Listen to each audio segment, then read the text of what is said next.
Mapagpalang araw po sa atin lahat at ngayon po ay balitang showbiz muna tayo. Nagbigay na nga ng kanyang saloobin si Makagago kina Boy Tapang at Cherry White. At ayon nga kay Makagago, hinihintay niya lang na lukuhin ni Cherry White si Boy Tapang. Ang sabi pa nga ni Makagago, kung gaano katalino sa content si Boy Tapang, gano'n naman katanga pagdating sa pag-ibig.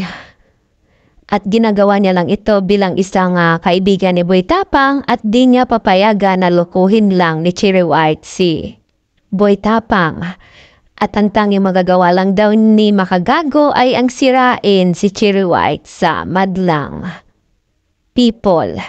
Dahil alam niya na ma-stress lang daw ulit si Boy Tapang dahil sa pakipagrelasyon kay Cherry White.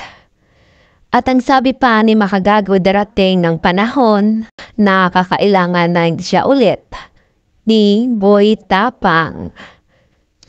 Ang hirap talaga pag nagmahal tayo, magiging tanga ka talaga. Sabi nga nila, walang matalinong tao pagdating sa pag-ibig. At para kay Boy Tapang, hanggang masaya ka, gawin mo. Hanggang mahal mo, ipaglaban mo. Sana all, pinaglalaban. At kung ikaw hindi pa nakasubscribe sa aking channel, please subscribe my channel, Ives Velasco. At maraming salamat, mapagpalang araw po sa ating lahat.